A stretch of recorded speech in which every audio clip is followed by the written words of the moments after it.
Men obsess over women who have this vibration. We're going to dive into this today. What is this vibration I'm speaking of? Well, you're going to want to listen in on this one. So I want to share with you a story of a client who recently reached out to me, someone I worked with about a year ago, and she now is in a relationship. It's a few months old, almost 3 months old, and she wanted some perspective on the relationship. But she said something to me. She was expressing how much she thinks this is a really good guy. He's an emotional communicator. He's done personal development, self-help, spiritual work, therapy, that sort of thing. So she's feeling very much in alignment with this person. But she said something during the conversation that really resonated with me. And I think this will give you some insight into what healthy human beings experience when they're in the early stages of dating, mating, and relating. So she said, I had to become who I wanted to attract. I had to become that. Prior to working with me, and my whole coaching is centered around helping women vet and learn discernment. We can talk about that later. But many of the clients who've come to me who have done some level of healing work in their past, meaning many of us in midlife, and I say midlife is after baby making years and before retirement, are in that bracket of 42 to 69, roughly about 75% of singles who are in the dating marketplace over 45 years old are divorced. Why is this so important? Is because divorce comes with it, as I've said millions of times on videos, the unraveling of the tapestry of our life with another human being. And what's fascinating to me is many people, probably 80% of the people who enter into the dating marketplace after a significant breakup have done little or no work healing what either caused the ending of a relationship or how they contributed to the end of the relationship. Whether it's the cause or contribution, very people do inner work to heal after that. And so when I was speaking to this client, she was reciting how much work she had done prior to working with me. And then when working with me, she got even more attuned to who she is and what she wants. So one of the fundamental principles, I believe every human being, at least if you want to be mated with someone, if you want to be in either a companionship or a partnership-based relationship, is know who you are. That's a very deep question that very few people actually explore. Who am I? Why am I here? And what's it all for? But now I want to go deeper because men, emotionally mature, secure attachment style men, obsess for this kind of woman. It's the kind of woman who says, and by the way, everything I'm sharing here is commensurate with men as well. Let me just stop for a second. This is true for men and women alike. But since this title is for women about men, what men obsess over is a woman who is self-aware to ask the question, do I have emotional IQ? Do I have emotional IQ? And we're going to talk about that in a second. Do I have good relationship skills? Do I have good relationship skills? Believe it or not, many people have poor communication or very weak developed relationship skills. And we're going to get into that as well. Do I know what I want? You know, it fascinates me, folks. Women come to me all the time for seeking coaching. They go, Jonathan, I know what I want. I know what I want. I know what I want in a relationship. And then they go through this proprietary coaching program I created. It's an 8-week boot camp. And you know what they say every single time afterwards? Why didn't they teach me this in school? Why didn't my parents teach me this? Why didn't I learn this before I married or dated the wrong guy? Many of us actually don't know who is truly compatible with us, given that we're swimming in a sea of a lot of different types of people in our lives.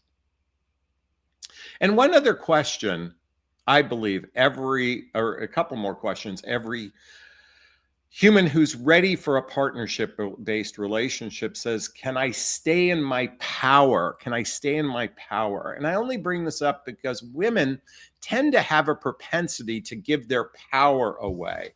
What does it look like to give their power away? Well, it looks like the relationship is always on the man's terms. You know, you've been indoctrinated in this belief that men are the leaders of the relationship and it's God, man, and the woman below. Well, let me just tell you, in today's society, healthy relationships are a co-creative experience. It's not the man's job to lead. And quite frankly, ladies, men are rather poor at this. So what do I mean about staying in my power? Is to recognize this in advance, because the minute you make your relationship success dependent upon another human being, you have effectively given your power away. If you're unable to speak your truth to someone, you're effectively giving your power away. When the relationship ends, you always focus on him. It's all about him. It's about him. It's about him. You're giving your power away. It's always expecting that he's initiating all conversations. That's giving your power away. You stop doing what you did before the relationship, your pre-life before the relationship, and it's all about him. That's giving your power away. Feeling like you can't live without him, that's giving your power away.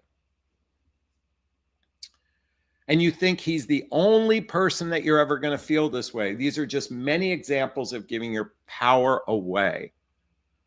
And sadly, women have a propensity to this. I think you've actually been biologically conditioned this way from a very codependent kind of place. And I'm here to suggest, as I said in the beginning of this broadcast, to do the inner work, to heal the childhood wounds and adult traumas that cause us to give our power away.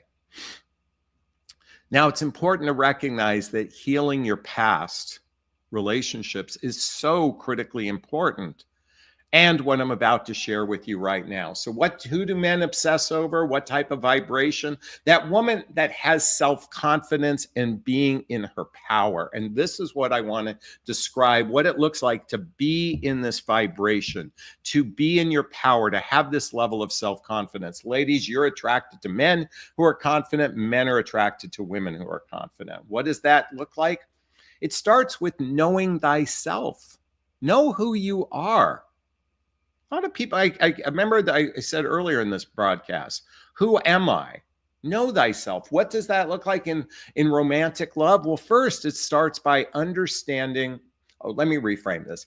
In no particular order, what I'm about to share, these 9 things, are in no particular order, but I like number 1. It's that know your love attachment style. Number 1, know your love attachment style. If you haven't read the book Attached by Amir Levine, Rachel Heller, I highly recommend reading this book. Why? To understand, do you have a secure or insecure attachment style? I would venture to say that, 75+% of people in the dating marketplace probably have an insecure attachment style. What does that look like? Anxious, avoidant, fearful avoidant, dismissive avoidant, anxious preoccupied, disorganized. Those are insecure ways we attach to people. And I'll talk about that in a little bit as well. But I think first is recognizing what your attachment style is. I would bet here in the United States, 90% of people don't know what that is. I'm betting on that one. Sadly, we have an unconscious population. We have emotional zombies. We have emotionally constipated people. We have emotionally unavailable people who are unaware of who they are, hence why they struggle in relationship over and over again. So number 1 is know your love attachment style. Number 2, I put this in the category of self-responsibility, but this is knowing when you get triggered. When something triggers you, it's not the other person that's triggering. It's triggering something from your past. The other person is creating a reminder of something. That a trigger is something from our past. And so when we take ownership of our triggers and not point the finger, you triggered me, it's all your fault, and go, wait a minute, I'm the one experiencing this. I have to look inward. Why am I making the choice to get triggered? And really get granular, if we can, to go back in time. Because the reality is most humans suffer from these 2 issues: abandonment and rejection, which is kind of one and the same to some degree. Abandonment and rejection. That's the core I'm the core wound is, the byproduct of that, is I'm not good enough. I'm not lovable. I'm not likable. And so these triggers cause us to react in ways that aren't healthy in relationship. So taking responsibility of your triggers and going, wait a minute, this is me reacting right now. Let me get clear on what's going on. And so when I speak to this person that I'm engaging in relationship with, I come from a place of empowerment, not victim consciousness. Now, another fundamental of know thyself, this being in your power, is self-awareness. Self-awareness is recognizing one's fears, insecurities, negative patterns, limiting beliefs, how our actions affect other people, and the ability to shift by being both the audience member in your life. Imagine your life is a play and you're on stage living your life. Your ego is the director that's affecting your life. And sometimes you listen to the director, sometimes you don't. The other members in your play, the people around you, are just mirrors of something within inside yourself. But self-awareness is that capacity to look outside of yourself and witness all of this from an objective point of view, Hey, it was 11:11, objective point of view. That takes ninja level relationship skills to be in one's power, to recognize that it's not, we oftentimes blame others for what's going on inside of us.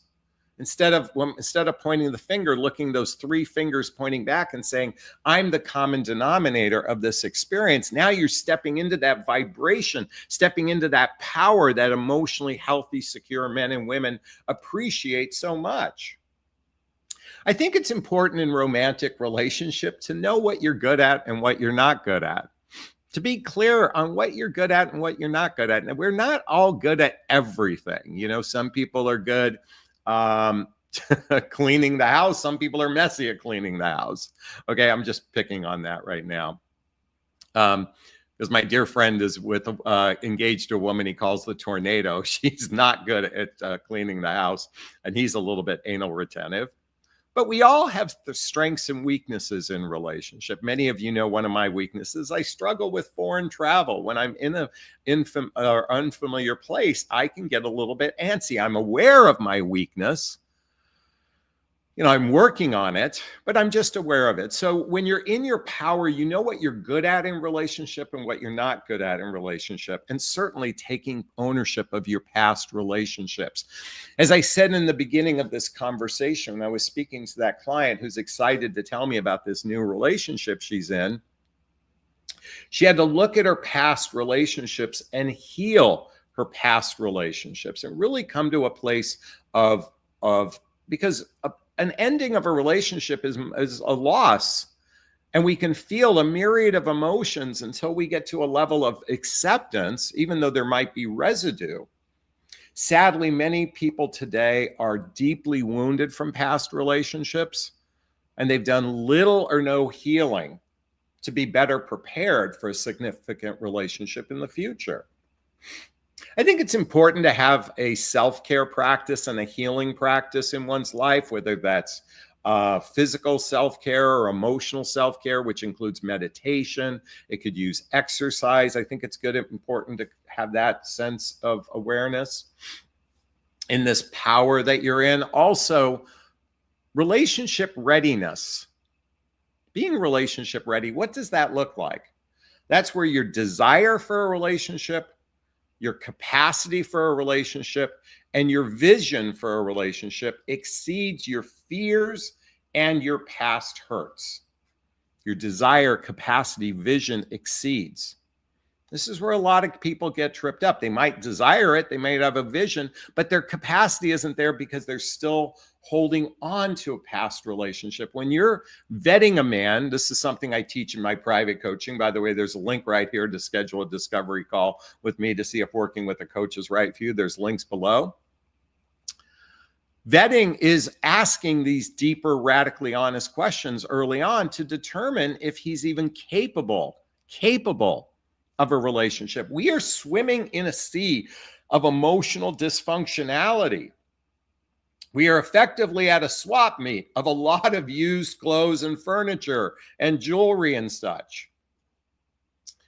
And it's about finding the one who's in best condition, but also has the propensity to go deeper. Well, I'm inviting you. By the way, many of you can experience companionship-based relationships. That's the norm today, are companionship-based relationships. I'm here to evolve the conversation more into partnership-based relationships.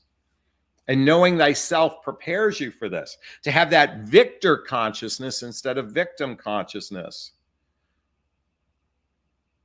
To have relationship skills. Remember I said that earlier? If you haven't read the book Nonviolent Communication by Marshall Rosenberg, I highly recommend reading this book. This is a book to get clarity on how to have more effective communication with your partner, to be able to express your needs, wants, and desires in a way that can be seen, heard, and understood. But Jonathan, I'm just told that I need to have boundaries, boundaries, boundaries. That's all I need is, and when I have boundaries, folks, many of you might have boundaries, but the way you express your boundaries can oftentimes come across in a confrontational way. This book is about expressing it from a compassionate way, and all the books I recommend are listed below. I think it's important also to know thyself is to know your must-haves and your deal breakers, to be very clear on what you need in a relationship, what core values matter to you, what is the vision of the type of relationship you seek, knowing what's blendable with your life and what's not blendable in your life. And then, as I said before, this emotional maturity piece. We are being called as a humanity, at least here in the United States, is to evolve past our cave person way of operating and really connecting with someone at a heart-centered level. That means emotional constipation isn't allowed anymore. Emotionally unavailable isn't allowed anymore. And emotional zombies are not allowed anymore. You're not allowed it. And lastly, having an inner purpose in your life beyond a relationship, having a true inner compass to have purpose in your life prepares you to be in this vibration. Because if you're going to want to be in the dating marketplace, there's a few things I'm going to share with you right now, 5 things that are so critically important. So make sure you have a pen and paper and write this down. Because as I said, the first thing is knowing someone's motives. What are their motives? Do they have a short-term mating strategy or a long-term mating strategy? Are they just seeking companionship, or are they seeking life partnership? And believe me, you can ask a few critically important questions before you ever meet someone just to get a sense of where they might be with this question. Most people are either going to waste your time or use you to some degree. So asking those deeper questions before you give your physical body to someone would behoove you. I think it's also to recognize that there's a, mutual attraction. Well, in the context of mutual attraction, I think it's important to recognize the deception of chemistry, the deception of chemistry. It is very deceptive when two people have chemistry, when they have that excitement. It can be very, that is not an indicator of relationship success. So I think it's important to be aware of that. I think it's important to learn the skills to get to know someone else, assessing their motives, assessing their values, determining, are we aligned in our values, our lifestyle, emotional maturity? Do we align on our social activities, our hobbies, our mutual interest? Are we aligned sexually? I think this is a critically important thing. I think sex should be a conversation well before having sex. I think it's important to have conversations about what's expected in the bedroom, because that's the whole point of a romantic relationship. Otherwise, you can just have friendship-based relationships. And then building friendship, building a life together, falling in love with each other. That happens over a period of time. And it starts with emotional intimacy, by building trust, by identifying your needs, your wants, your desires, being able to navigate your differences, to be able to overcome those threshold barriers, and to continually verbally express appreciation for your partner. This builds trust through emotional intimacy. And lastly, Trust is all based on building a commitment with another human being. The first level of commitment is just the agreement to monogamy and exclusivity. In other words, hey, while I'm physically intimate with you, I'm going to be monogamous. And while we're in this space, I have no real intent to be seeking to meet others during that time. I think that's a fair assessment or a fair request for people to, and I call this level 1 of commitment. Level 2 of commitment is being teammates with one another. Teammates with one another, learning to operate. And that building block of merging and integrating lives with one another reaches the third level of commitment, and that's partnership all in. Partnership all in. It's serious because in that team, you've agreed in this teammate level, we're going to operate as partners, and now we're going to be all in. These are just the way I've observed it. You can look at it as you wish. But men and women obsess over this vibration of self-confidence, being in one power, know thyself. And by doing this work, as I said in the earlier part of this broadcast, this client who came to me said, I wanted to become what I want to attract. And by doing this work, she attracted a man, and she's only a couple months or 3 months into this relationship, but she's highly excited. She wants me to vet the guy. It's one of the things I did for her, and I'm totally on board the way she describes this person. It's not that anxious or tepid feeling that she's feeling right now. She seems to be very much in her secure, which was a little bit foreign to her, and I can relate to that as well. When you meet a secure person, when two secure people meet, it might be a little bit foreign because in many cases we don't know what that feels like. But anyway, in this particular case, I think she's got a good choice. She became what she wanted to attract because she knew herself, she knew her motives, she knew how to assess, how to vet, how to build intimacy. And she's had those radically honest conversations about commitment. And that's my invitation for all of you. Is this sinking in? Is this resonating with you? Please let me know if it is. Post a comment below. I do my best to read them all in the first 24 hours. As always, if you find value in my videos, please hit that like button. Please share this video. Please subscribe to my channel and hit that notification bell so you can be notified of new videos. And if you want to connect with me directly, there's links below to schedule a discovery call with me to see if working with a coach is right for you. There's a link to join my group called Midlife Love Mastery. There's a link to follow me on Instagram and get all the books I recommend and get my dating vows all listed below. All right, those who know my live format know it's time for Q&A. If you have a question and you're following right now, there's a little chat box in the corner. Write the word question, then post the question thereafter. Or you can purchase a super sticker, super chat. All the monies from the super sticker, super chat goes, there's a little $ in the chat box. All the monies goes to a scholarship fund in the name of my son, Connor Asley. That's a picture of him right there.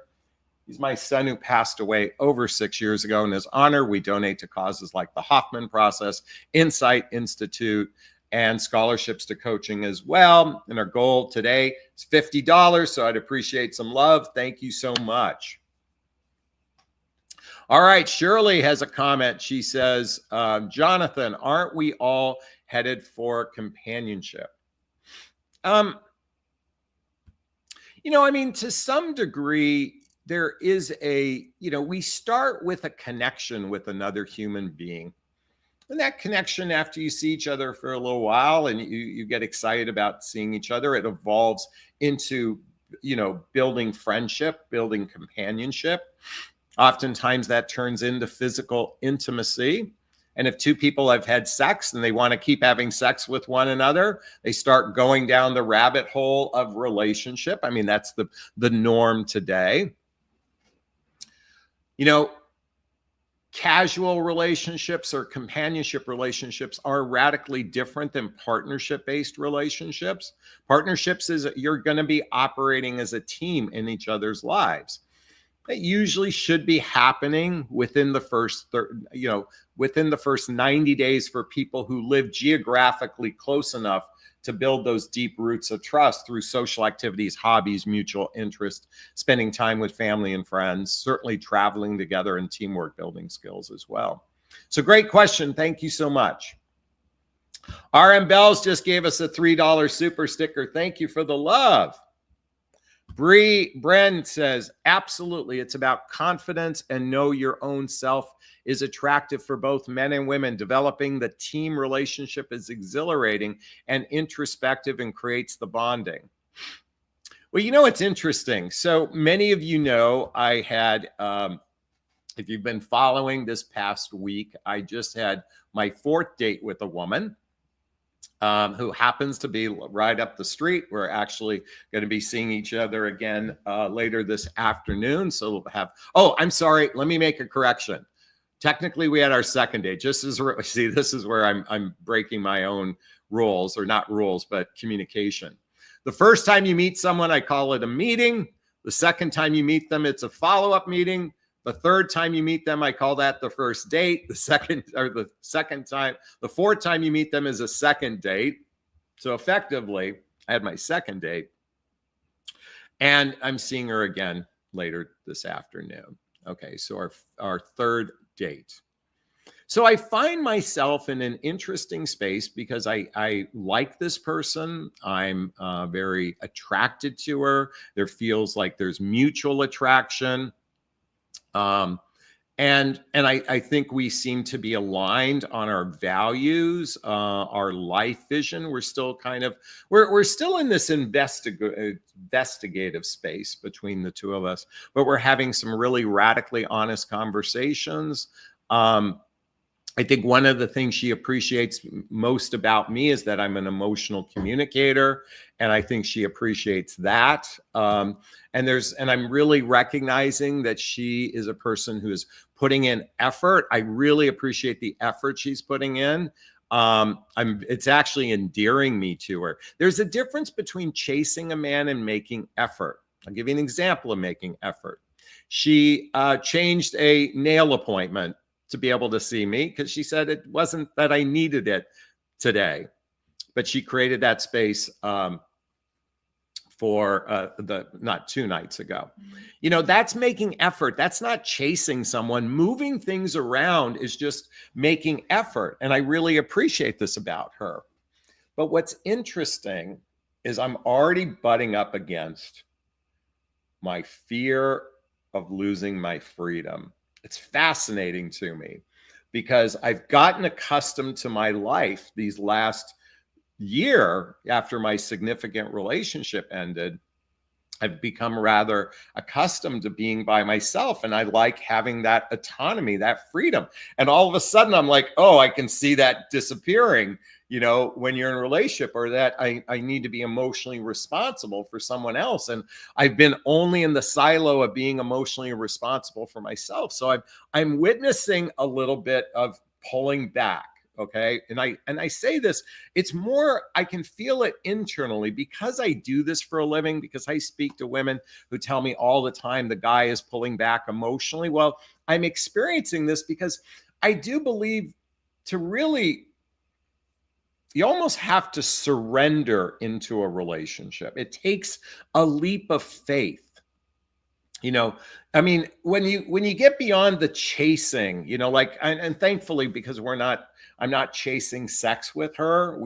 I'm not in the hunt mode, and I'm not in the chase mode. I'm just simply in this space. And I think what's also fascinating is that it feels secure, and this is foreign to me. It's radical. I'm going to tell you something. I'm so used to my anxious attachment style driving the bus and chasing based on that fear of loss, which is taught in the game of rules. The book, The Rules, is all based on creating fear based on loss for the most part. I mean, that's my perception of the book. So a secure experience feels radically foreign to me. I'm like, it doesn't feel like it felt last time. So am I feeling love? Am I feeling anxious attachment? I mean, I'm just finding myself being aware that this is all going on. So, and yet I'm looking forward to seeing her later today. I'm very excited about that. But not from a desperate, needy place, just enthusiastic. And I really, I think what I most appreciate about her is she seems to know who she is. She's really done that inner work to heal. She's interested and fascinated with the things I'm interested in: philosophy, psychology, human behavior, human behavior, spirituality. It's interesting. RM Bell's just posted a comment. RM Bell says, "No drama, I'd be lost too." It's fascinating. Not that I would say that the drama I created in my 2 previous relationships was self-imposed drama. It wasn't the other person was creating drama. It's that I was creating drama from what was missing in these relationships. I was creating the drama. So now that there's not drama going on, I'm fine. I mean, well, there's some reservation. I do believe that there's some value differences between us that needs to be explored. I'm just not ready to go there with her yet. I think there are differences between the 2 of us, but there's a lot of similarities too. So but my point is, I'm not feeling this self-imposed drama, and all of a sudden this feels weird. Like I'm expecting to have drama, and when you don't have drama, it's like foreign. You're not familiar with my son, Colin. There's a picture of him right there. We were having a laugh. In college, he had a woman who, triggered his anxious attachment style like nobody's business.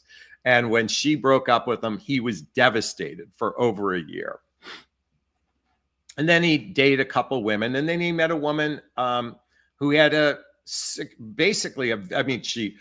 mother and I love this girl. She's attractive. She was getting her master's. She had a great job. She was, polite and kind and all these things. But he said, "Dad, I'm not feeling it for her."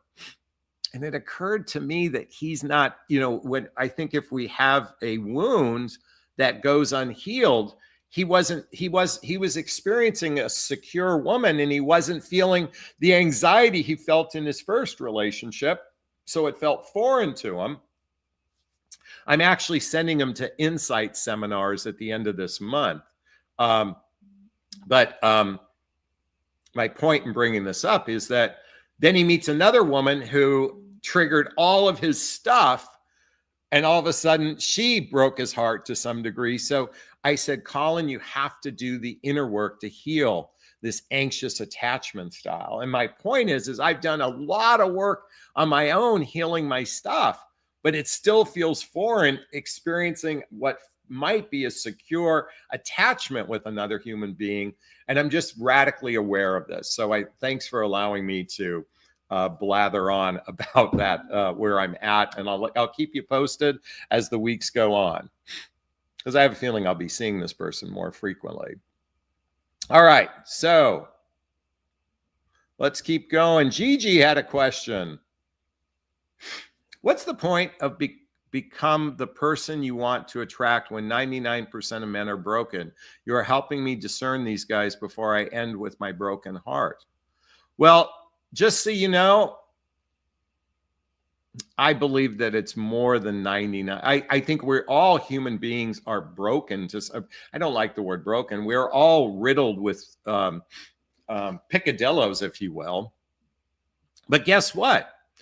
You become a magnetic attractor for what you want. Whatever percent, if you believe 99% of men are broken, then 99% of women are broken. And chances are you're in the 99% category. What's the point? Is because when you do, you're not dependent upon someone for your happiness. When you are in that space of victor consciousness, you're in your power, you're not dependent upon someone for your happiness, then it doesn't matter if you meet a man or not, but the odds are better in your favor when you've done the work. Because what's the definition of insanity? If you don't do the work, you're just going to end up in a relationship that's going to end, and you'll end up in another relationship that's going to end, and another one. There's no magic fairy dust that you have to do the work. Otherwise, you're just going to end up unhappy. Most people are unhappy in relationships. So that's the point. Which book teaches you how to heal after breakup? I'm 64 and I need to heal my heart from an 8-year relationship. What's the best book for healing after a breakup? Gosh, you know what? Go to my link below. You'll see a cat that says Jonathan Recommend Books. Click on it. There's so many there. Pick one that resonates with you. I don't have a specific book about breakups. So, but I think they're all of these books can make a difference in your life. Shirley says, the person I met, I can see on all levels, not geographically close, but intellectually matched, energetically matched, and we're a little older. I look past the physical intimacy to see if it could last. Well, without proximity, you're going to have you're just going to have a cyber relationship. That's all you're going to have. Shirley says, I understand the feeling of losing autonomy, but it is lost with a supportive partner. You know what? That's where building trust through intimacy, through addressing our needs, our wants, our desires, navigating our differences. That all builds trust, and it takes a little while to build trust with someone. Brent says, I have, full disclosure, I've been in a very happy, successful marriage for 36 years. My late husband passed sadly of rapid cancer. Everything John is telling us rings true. Thank you so much. I appreciate that. RM Bells is in the house. What book would you start with inner work, and what would you follow up with? I'm going to come back to, well, first, I would start with the book Untethered Soul by Michael Singer. Books listed below. Only read one chapter at a time. It's too intense. Maybe reread each chapter a couple times. Let it marinate. This would be the first. And then I would do a deep dive into healing your childhood wounds by beginning the Hoffman process. This might take you up to a year to do all the work in here. It's going to be radically intense. But I guarantee you doing these 2 books will put you on the path of achieving what you want. Also, hey, get my book, What the Heck is Self-Love Anyway? A Journey of Personal Development, Self-Help, and Spiritual Work. All the books are listed below. I got to plug my book. Kim says, when you have found out the person you were seeing gaslights you, you call them out, and they're the ones not telling the truth, and make you question if that's, gaslighting is a defense mechanism for people who don't want to face their inner demons, their inner shadow, their makeup of who they are. And what's most important is you stick to your truth. And if someone's truth misaligns with your truth, then you're probably just misaligned. And it doesn't matter if you have emotional or sexual chemistry, you're still radically misaligned. So I'm sorry you experienced that, Kim.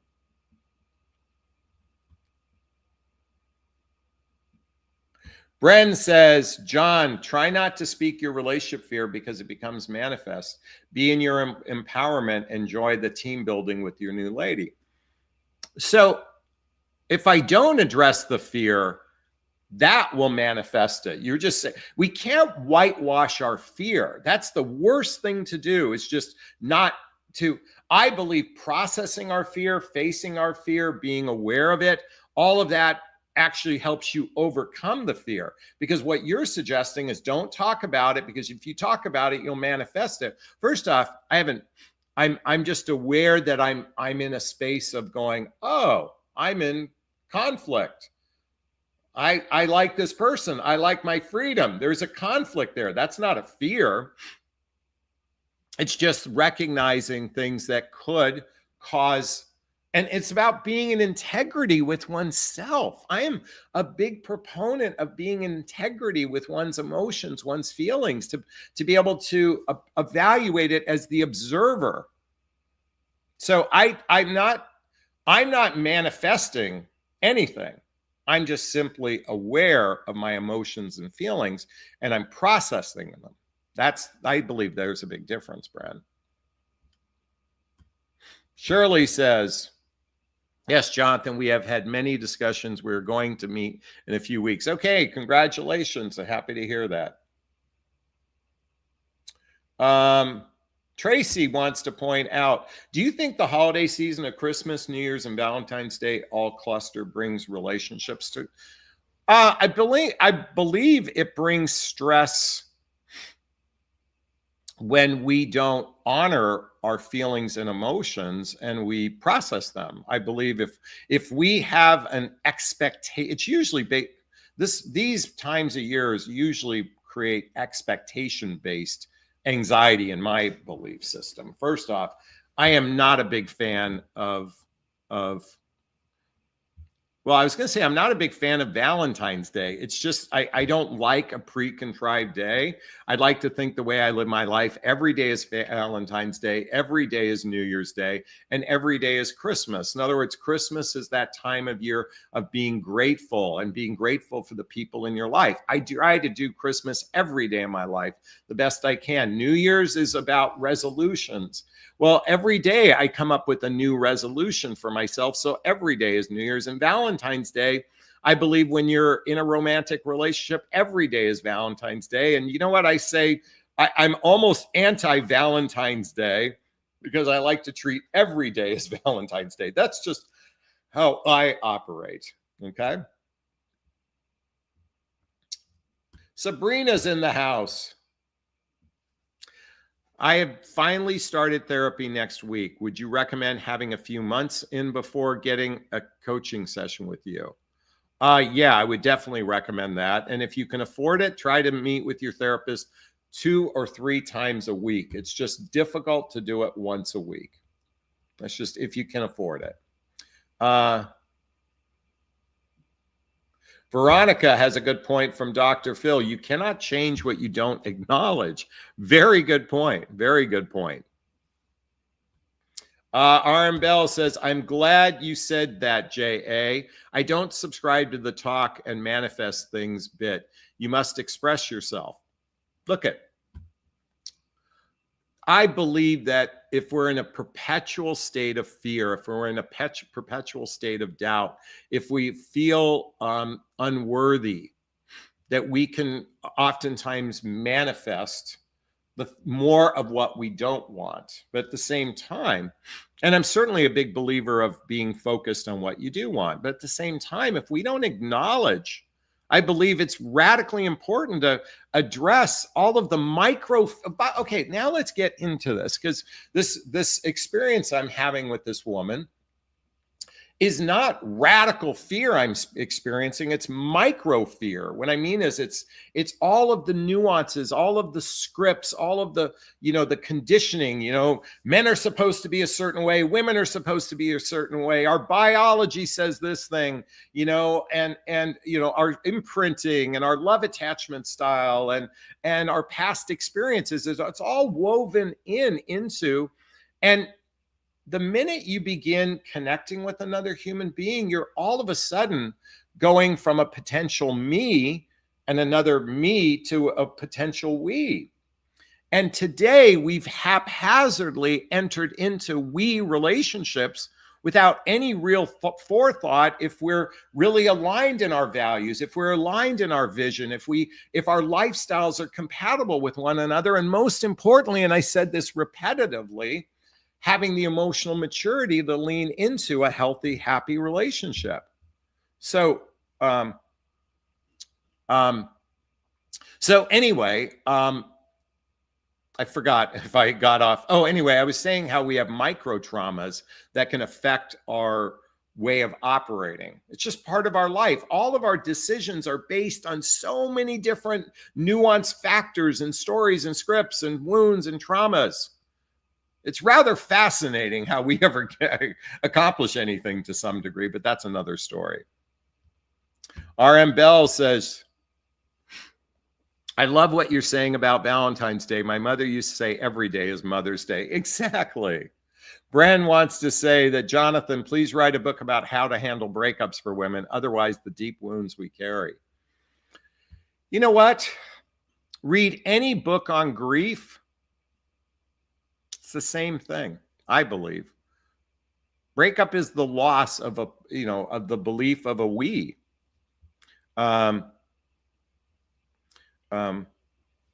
It's the breakup of it's the loss of a we.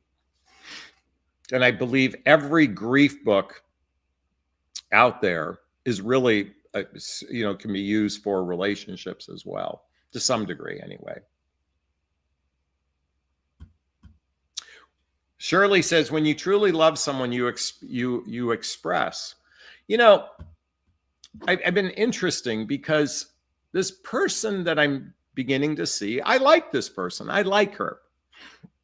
I don't feel love. I don't feel, because I think of love as when you begin to fall in love, when you're in love with someone, it's the in means all in, like I'm all in. And I don't feel that way right now. I'd be shocked if she felt the same way. But there's this, it's confusing because when you start to like someone, when you care about them, it can, all these different feelings come up. I mean, there's sexual attraction, there's chemistry, there's the intellectual chemistry we're experiencing, there's emotional chemistry we're experiencing. I already said physical, and even to some degree, spiritual chemistry going on. And it can feel very loving, but I think it's dangerous to put I think love is something built between two people. You build it together. And it's a choice. But I think it's dangerous to get ahead of yourself, was the point I was making, Shirley. Charity says, Jonathan, question, I've been seeing this. Okay, let me know what you've been seeing. Bren is in the house. Oh, before Bren is, I share Bren's question. If anyone wants to join the love seat, I just post a link. If anyone wants to connect with me right now. John, acknowledge of fear is different, but what you said out loud assists the fear. Disagree, you are only processing. We all love you, but relaxing, enjoying the team building be a priority. Hey, until I address it, you know what? Again, I haven't manifested, I have a desire to break up with this person. I'm just aware that I'm processing my feelings. It's, I think I'm feeling my feelings is another way of expressing this too. I'm acknowledging my feelings. So it's being aware of your feelings, acknowledging your feelings, expressing your feelings, processing your feelings.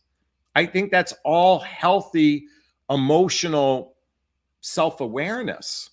Again, I don't put it in the same category of manifesting what you don't want. It's just aware of where one is at on an emotional level. RM Bell says, Jonathan seems really relaxed today and open. He's on point today and kind of chill. I know this is almost like my Sunday, I call him Jonathan from the Heart videos. RM Bell says his cup is getting filled at the moment. Yeah, I'm it's interesting. I like this person. I'm going to tell you something though. I got to get this off my chest. So she lives 3 miles from me. That's why we've seen each other so much, because our calendar has afforded it. And it's nothing fancy. I mean, the other night, the other day, we just hung out and watched some. We watched Nobody Wants This. She hadn't seen it. I've seen it 24 times. It feels like so, which she thought's a cute show. And we're just getting to know each other. It's exciting and it's scary at the same time. I think that's when I say scary, because you know, I can't predict the future. I can't predict if we're going to be together 3 months from now, a year from now, 10 years from now. I think that's, asinine to try to project that far. But I'm also mindful that we can get attached to people when we're getting to know someone. We can get radically attached. And I think I shared the story with my son, who was dating a woman who he dated for 5 months, but he didn't fall in love with her. I mean, but she got rather attached to him. It hurt. She was hurt when he ended it, but he couldn't pretend to care about this person. I mean, feelings are fickle. Feelings are foreign sometimes. Feelings are confusing. We've been so conditioned for emotionally unhealthy relationships, for the most part, insecure relationships, that when you're in something that actually feels kind of safe, it can feel foreign at the same time. And I'm just getting aware of that. But no, my cup is rather, I'm certainly excited at this point. Because you know what? I'm going to share something. She's a very special lady. I mean, I can see her worth. And because of that, I'm also protective of that. I don't want to make a promise I can't keep. I don't. And thankfully, because I'm not chasing sex. I mean, I've always chased sex for the most part. Because I'm not chasing sex, it's allowing me to examine the relationship from a whole different vantage point. And, I was trying to think when was the last time I made a new friend, a really good, deep new friend? That was not romantic. And the reason why I'm bringing this up is because when you start a romantic relationship, you're actually building a big component of that is the friendship piece. Do you feel safe with this person? So I'm just aware of that. I'm just sharing it publicly. RM Bell says, "Oh, I like how you're describing her. This is cute." One thing I've noticed about her is, so we talked about our love languages, and ours are different from each other. I try to hit all the love languages. And by the way, if you haven't Googled it, type in 7 love languages, go into Google and read the updated version of love languages. And I tend to be a verbally expressive person. I use words of appreciation, adoration, affection in that way. And she openly admits that's not her strength. That's not her love language, but she's aware that it's mine. And I'm already finding it endearing because I can tell she's making effort to actually want to speak in my love language. And it's very intoxicating. I find it very endearing because I can witness she's actually going a little bit past her comfort zone, because that's what relationships are, is we have it's maybe pushing past an uncomfortable part of ourselves to meet someone else's needs, because that's what a romantic relationship is all about, is being with someone who wants to meet your needs. Let me repeat that, being with someone who wants to meet your needs. That's what this is all about in my book. Is this sinking in? Let me know. All right, Barbara, we're going to take 2 more questions. When a good friend that you have a romantic feelings for, you tell them there's a birthday dinner at a restaurant on a weekend, and he says you should go, maybe you'll meet someone. What's that mean? Well, he's not into you. That's what it means. He's not looking at you from a romantic perspective. You are projecting something onto him. Be careful of that. Unrequited love is incredibly painful. And if you want to do something about it, say, hey, I have romantic feelings. Are you interested in exploring it? But just recognize that could effectively, affect your friendship. How often do you see this friend? Is this someone you physically see 5 times a week, 4 times a week, 3 times a week, or are they just someone on your Facebook page? I'd be curious to know. Charity. I wrote a poem to this guy I like, and he only responded with emojis. Should I proceed talking to him? How do I address how I didn't the way? Well,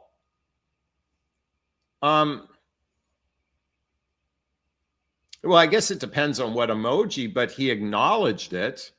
I guess you were wanting more from that acknowledgement. So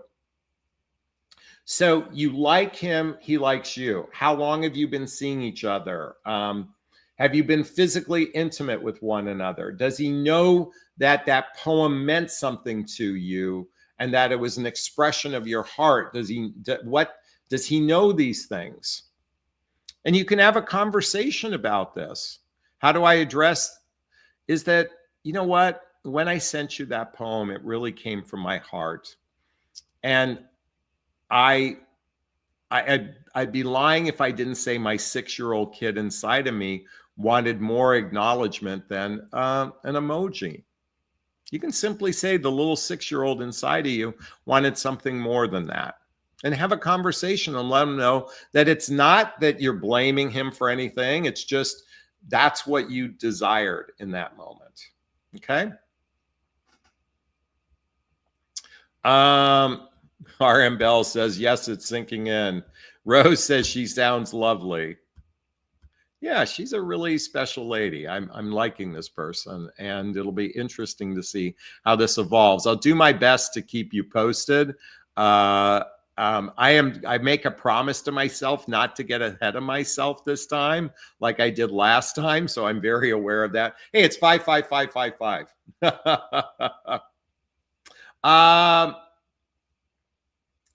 Nancy Drew, and she brings up a good point for that previous question. Some men are more awkward at knowing what to say, hence the emojis. And how does he normally respond to you in the context? It might give you more information how you normally relate to him.